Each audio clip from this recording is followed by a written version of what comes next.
Hi guys, TotallyDubbed here, and today I'm doing a video review on the MSI MAG272CQR. The monitor you can see behind me can be found for around £400 in the UK or around $400 in the US.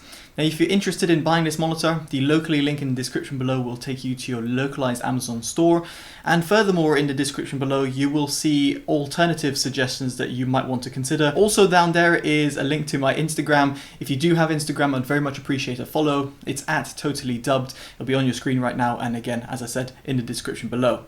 So without further ado, let's see if this 1440p 165Hz monitor is worth the money. So first off, let's talk about build quality and design. Now there's a three-sided borderless design on this monitor, which is kind of to be expected nowadays in more recent monitors. Now the monitor is a little bit odd because you can't actually pivot it. In other words, you can height adjust it and you can tilt it, but that's about it. The stand doesn't allow you to either rotate it if you want or pivot, which I feel is a little bit of an oversight from MSI. I just wish that that was included, because not everyone is going to be wanting to have it centered towards them, or for example if they want to do multi-monitor setups, it might make it a little bit awkward with its triangular stand.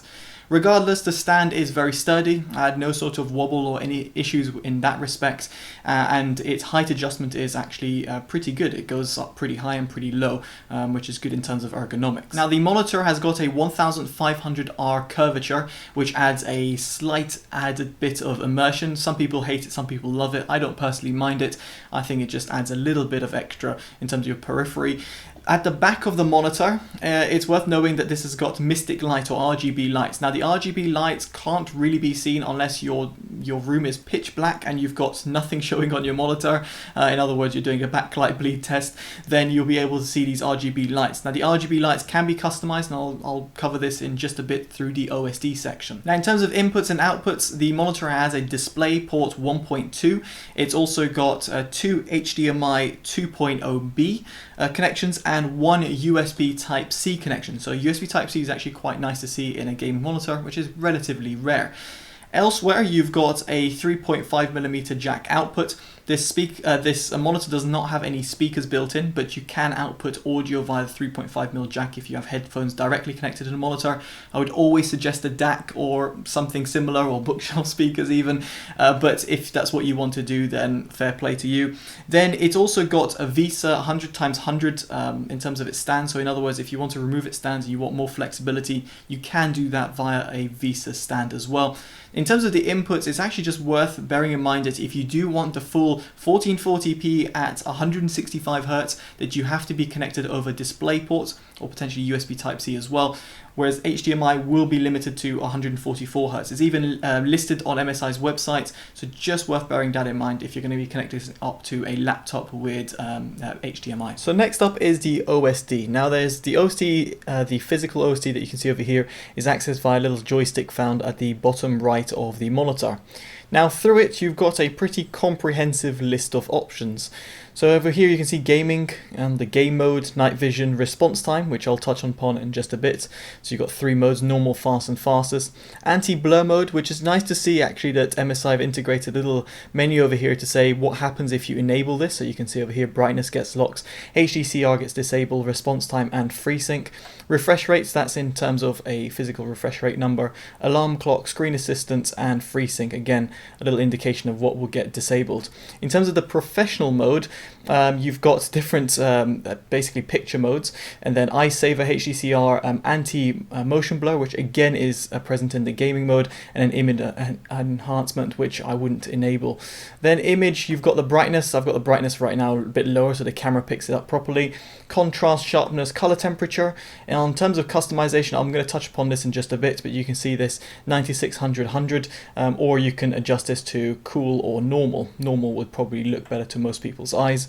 Then you've got the screen size, input source, navigation key, so you can the hotkeys basically for when you go up or down or left or right on the joystick, and then the settings from the language, transparency, and then you can enable or disable the RGB lights over here. Now next up we've got the software-based OSD. Now in order to enable this, you'll have to ensure that the monitor is plugged in via USB Type A to USB Type B to the monitor, and then install the gaming OSD app through MSI's website. Now the OSD over here provides a few extra options from the hardware OSD that we just looked at.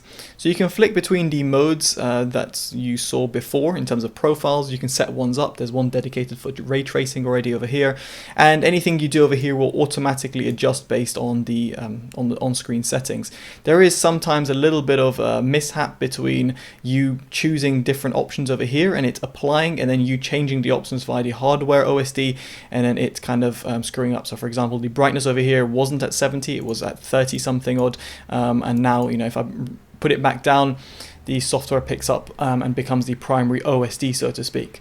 Now you've got all the different options that we already talked about, so I'm not going to re-talk about them, but you've got the split window option, allows you for a little bit better multitasking tools. The MSI is integrated. The tools section over here allows you a little bit of extra options over the regular OSD, so for example power saving, mouse and keyboard options, and even for you to project the screen. And then you've got the macro key. Now the macro key is a physical button found at the front left of the monitor, and you can see over here you can basically launch different things. So the default is to launch the gaming OSD app. Obviously if the gaming OSD app isn't installed, then it won't launch anything, and of course won't allow you to have any of these settings either. It's nice to see that MSI has integrated this.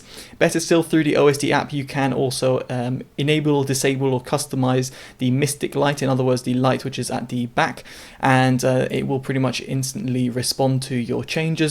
The 165 Hz basically makes it adjust to the optimal refresh rate, which is 165 Hz. So if you didn't have that, then you can do that. It's quite a useful tool because some people actually forget to put it on the maximum refresh rate and run at 60 Hz. I find that crazy, but anyway, it's good that they've integrated that. And then through the cogs section, you've got the inputs, the OSD settings, and if you want the OSD app to be running on system start, hotkey setting which you enable or disable, and then a navigation key which again, just like the hardware OSD, that you can basically have a quick launch of certain different things depending on which way you go on the joystick. And now we get on to image quality. Now this MSI monitor is a 27-inch WQHD, so in other words 1440p monitor that has a VA based panel. So how does it perform? Well, first off, what I did is I put it on my calibrator. The calibrator is the Datacolor SpiderX Elite, and here I was looking to see how the monitor performs out the box. So yes, there is no calibration that's been done on my part. It's purely testing out the box. Now, as you might have seen, unless you skip through to the video and in terms of this segment, that I adjusted the green value in terms of the OSD and reduced it by 4 notches.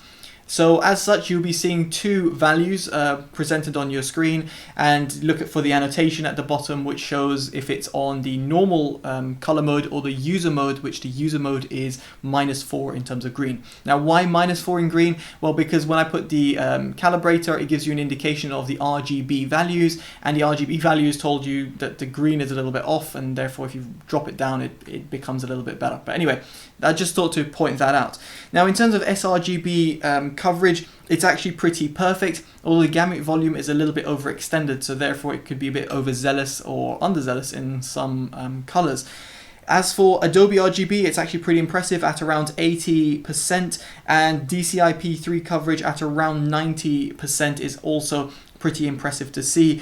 Again, this monitor looks to be more calibrated towards the Adobe RGB or DCI-P3 colors rather than the sRGB. Now, what does that mean? Well, essentially, if you're watching movies or let's say Netflix and stuff, it might look better than versus when you're browsing the web or looking to picture or video edit or even do color grading in sRGB, which is what the most web formats use. Now in this respect, against the sRGB color profile, the monitor doesn't get great color accuracy. Average delta of around 2.5 with a maximum of around 4.4. It's not going to be your pick if you are a professional photo editor or video grader. If you're not a professional and you're just a gamer here and you're looking for a color accurate panel, then this will suffice to a degree, and you might want to keep on watching so I give you a bit more opinions about that, specifically when it comes to its gaming performance. So that aside, what about its contrast ratio? Well, contrast ratio is absolutely insane at around 2007 to 3000 to 1. This VA panel really does perform in this respect. It is to be said that VA panels have just got far better contrast ratio over IPS panels, and it's no surprise to see such great results with this MSI monitor. Now, a thing I do have to talk about here is the brightness. Now, the overall brightness is around 330 to 360 nits, which is perfectly fine in most day-to-day usage. If you want to lob it to 100%, then you won't have any issues there. The only issue is the fact that it's claimed to be an HDR-ready monitor, and indeed it can accept and output an HDR image, but at around 300 to 360 nits, it's quite laughable, and it doesn't even pass the VESA 400 minimum standard, which I still think is a bit of a ridiculous standard to have. And as a result, you shouldn't be using this monitor with an HDR signal. Now, if you have a console, that might be different, but if you have a PC, then just leave HDR disabled, because you'll get a better image quality and better colors that are popping in an SDR image. Hopefully that makes sense. If you've got any questions, ask me down in the comments below. Now, for brightness, it is also worth knowing that if you were to put this in terms of its minimum brightness, then you're going to be looking at around 47 nits. So it gets down to 47 nits, which is great to see. And then if you were to enable the anti-motion blur setting, then you're going to look around 160 nits. So again, just worth bearing that in mind, and specifically as I'm going to be referencing it in terms of my gaming performance, it's something that you might want to consider in terms of overall brightness. Now, moving from there, we've also got brightness uniformity. Now, brightness uniformity and backlight bleed are quite important, specifically when it comes to VA or IPS panels over TN panels. And here the monitor is perfectly acceptable. Backlight bleed was pretty much minimal, whilst uniformity could have been a little bit better, specifically for a panel that costs around £400 to $400. I would have wanted just a little bit better brightness uniformity. Is it to be worried about? Not really. I just have pretty high expectations nowadays for monitors, given I've reviewed over 150. And now we move on to gaming performance, obviously the most important part of this review. So first off, I do want to mention about FreeSync and G-Sync. Now, while I can't test FreeSync because I don't have an AMD graphics card, in terms of G-Sync, I have an RTX 2080 Super, I'm connected over DisplayPort, and I have the latest NVIDIA drivers. As such, I was able to run G-Sync on this monitor without any issues. I didn't have any stuttering or tearing occurring, and it just seemed to be fine. Your mileage may vary depending on your graphics card. I've heard older graphics cards have more issues, but anyway, all I would like to say over here is on my card, in my setup, I had no issues running G-Sync, specifically via the Pendulum demo that you probably would have seen on your screen. Now, aside that, let's actually talk about actual gaming performance. Now, I'm global elite on CSGO. I've got high expectations when it comes to monitors. I test monitors for response time and input lag, purely based on terms of the sheer amount of experience I have, not only in terms of gaming, but also in terms of testing monitors. As I said, I've reviewed around 150 odd monitors. Now, as such, this monitor is, well, not that great when it comes to competitive gaming.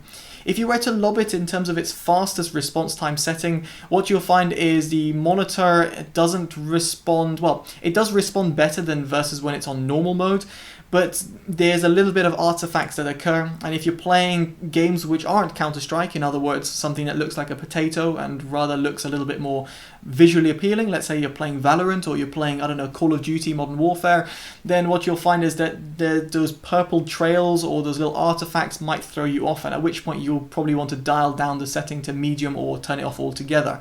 That's completely up to you, but testing in terms of the fastest mode on CSGO, even at its peak, in terms of its best setting, so to speak, the monitor still didn't respond that well. And furthermore, its input lag wasn't all that great either. It just didn't seem to respond as fast as I wanted it to do when it came to clicks. And this is extremely important when it comes to gaming. A lot of people completely forget about input lag, but it's actually probably one of the most important factors of a gaming monitor. So with that aside, what about when it comes to casual gaming? Well, if it comes to casual gaming, then I have no issues whatsoever with this monitor, because ultimately it doesn't respond as well, so then you can bring down the response time settings and therefore not incur any inverse ghosting, and the input lag probably won't be as important to you as a competitive hardcore gamer playing Counter-Strike, specifically let's say at global elite level. Then you know that this monitor, it basically could be more suited for you. The issue is over here is that should you be buying it, because it's around £400, and I'll get into this in just a bit in my verdict. But another thing I should mention is the fact that this monitor has 165 Hz. I had no issues running 165 Hz. I checked for frame skipping, and again, no issues over here. So yes, it does run 165 Hz at 1440p connected over DisplayPort to my RTX 2080 Super. So as long as you've got DisplayPorts, then you should be fine, and you should have 165 Hz. So now this all leads me on to my verdict. Would I recommend this monitor? Well, I've outlined throughout this video that this monitor is okay throughout the different regions and could be a little bit better in a variety of different ways. So for example, it could respond better, it could have a little bit better input lag, it could have better color accuracy, it could also have a stand that also allows you to pivot/swivel, and it doesn't do that. So why would you be getting this monitor? Well, it's £400, $400, and truthfully, I can't really see myself recommending it or seeing why someone would get this monitor over some of its competitors. There are so many to name on top of my head, but the description down below will do that much better, because I've got suggestions from Samsung with HDR monitors, which are proper HDR monitors, which will fit in around this price tag. You've got monitors from Acer and BenQ, which are excellent for competitive gamers and are absolutely pinpoint accurate displays, even though they use IPS displays, so the contrast ratio won't be as good, but there are monitors you should definitely consider. And even if you're on a budget, there are some curved VA panels which are cheaper than this and a lot more inexpensive. And yes, they don't have 165 Hz, but if you're a casual gamer and you want 1440p, you don't really care about 165 Hz, you're going to stick to 144 Hz, at which point you can save yourself quite a substantial amount of money. So that is my honest review of this MSI monitor. Let me know in the comments below what you make of the review and of course of the monitor. If you do want to see more honest, unbiased, independent reviews from myself, make sure you give this video a like, subscribe to see more, and favorite and share. I can't stress it enough, I'm not paid from any companies when I'm doing reviews, and as such it gives me the ability to produce these totally honest reviews without being influenced by any sort of advertisers or whatever it is. So hopefully you appreciate that, and hopefully you've enjoyed this review. I've been Totally Dubbed, take care, and bye bye.